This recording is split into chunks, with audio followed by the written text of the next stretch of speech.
We've all had experiences when people have said thoughtless or discriminatory things, or when they have been patronising. When I was in year 7, I was the best in spelling, but I was put in the special class. They said they wanted to make class sizes smaller. It made no sense. I was asked if I wanted to attend the sex ed class or if I wanted to attend something else. What's going on with that? One night, I was out with my sister at the theatre, and they had to remove a chair for me. And the guy walked past me and said, "It is one of those nights tonight." Apparently, us guys in wheelchairs are not meant to go out. Sometimes people just don't think about what they're saying. There are other things too. You get stared at and this makes you feel awkward.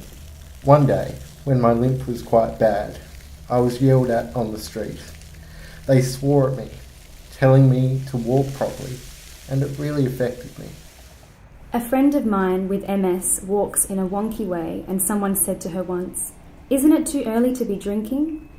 When I went to nightclubs, they used to think I was drunk even though I was sober. People didn't believe me when I explained, and that made it worse.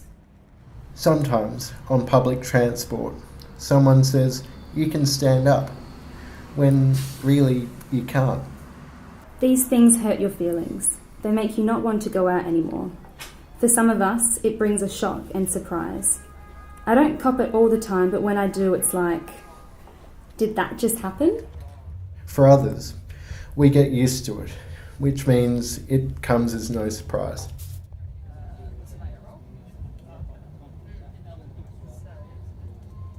I draw strength from hard times I've got through before. Everything we learn in life takes time and effort. Whether it is learning something new or painting a picture, it's about perseverance. It's about realising that if you have the death of a family member, once you have learnt to deal with this, then you can help others who are dealing with loss. Your grief now can help you and others with difficulties that arise in the future. Adversity is power. Sometimes it's our friends who are copying it. Bullying was really bad in high school for a few friends of mine. In these situations, there are some things we can do. Even if I experience something similar, I don't say, "I know how you feel," because everyone is different. Saying, "I am there for you," can mean a lot. I offer to chat and listen whenever a person is ready. Give them a hug. Go for a coffee. Junk food can help when you're sad. Feel-good movies are great too.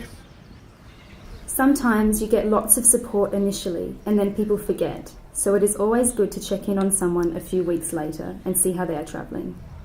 Trying to understand why people have these attitudes can sometimes be helpful, but so can a "fuck you" attitude. Trying to make a difference and tackle some of the issues head on can also turn it into a positive thing. Seeing other people take action is a powerful thing too. Sometimes this happens on the internet. People try to raise awareness, and I really appreciate that. It's important to know that your government and community actually care about your well-being and enjoyment of life. It took me a while to realise that it's okay to ask for help. I was still walking then. There was this time at the beach when I thought, why not go for a swim? So I did. The waves did not seem too rough, but when I went into the water, I realised it was a bad idea. The waves were too strong, and I just found it too hard to stand up. They were small but powerful waves, and they kept knocking me down. I had to get my best mate and his dad to carry me out of the water and onto dry land. This was a sign of how to get through the hard times that lie ahead for me. The waves are going to keep coming, but if I'm standing with my family, if I'm standing with my friends, I'm not going to be scared. Even if I get knocked down by the waves, with their help, I can get out of the water and onto dry land. There's a saying about this. If you can't walk, you crawl. If you can't crawl, find someone who can carry you.